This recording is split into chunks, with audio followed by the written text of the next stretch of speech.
ತುಂಗಭದ್ರಾ ನದಿಯ ದಂಡೆಯ ಮೇಲೆ ವಿಶೇಷವಾಗಿರತಕ್ಕಂತಹ ಒಂದು ವಿಶಿಷ್ಟ ಹಕ್ಕಿಯೊಂದು ಕಂಡು ಬಂದಿದೆ.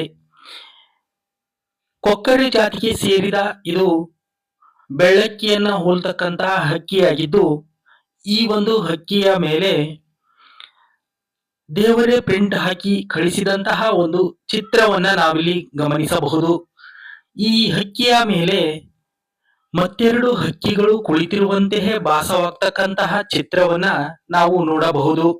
ಇಂತಹ ಒಂದು ಹಕ್ಕಿಯು ವಿಶೇಷವಾಗಿ ತುಂಗಭದ್ರಾ ನದಿಯ ದಡದಲ್ಲಿ ಕಂಡು ಬಂದಿದ್ದು, ಈ ಹಕ್ಕಿಯು ನೋಡಲು ಆ ಹಕ್ಕಿಯ ಮೇಲೆ ಇನ್ನೆರಡು ಹಕ್ಕಿಗಳು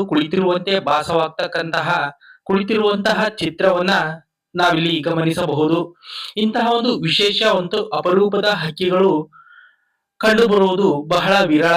ಅಂತಹದ್ರಲ್ಲಿ ನಮ್ಮ ಕ್ಯಾಮ್ರಾ ಕಣ್ಣಿಗೆ ಬಿದ್ದಿರ್ತಕ್ಕಂತ ಈ ಹಕ್ಕಿಯ ಒಂದು ವಿಶೇಷವಾಗಿದ್ದು, ಇದೊಂದು ದೇವರೇ ರಚಿಸಿ ಕಳಿಸಿರ್ತಕ್ಕಂತಹ ಚಿತ್ರದಂತೆ ಕಂಡು ಬರುತ್ತದೆ.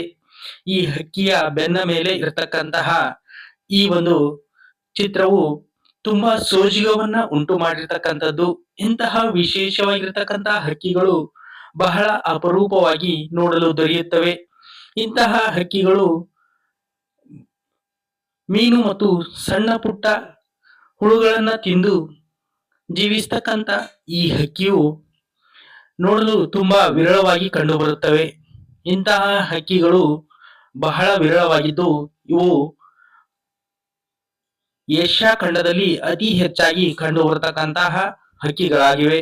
ಕೊಕ್ಕರೆಯ ಜಾತಿಗೆ ಸೇರಿರ್ತಕ್ಕಂತ ಈ ಹಕ್ಕಿಗಳು ಕರ್ನಾಟಕದಲ್ಲೂ ಸಹ ಕಂಡು ಬಂದಿದ್ದು, ಇದು ತುಂಗಭದ್ರಾ ನದಿಯ ದಡದಲ್ಲಿ ಬಂದಿರತಕ್ಕಂತಹ ಚಿತ್ರವಾಗಿದೆ.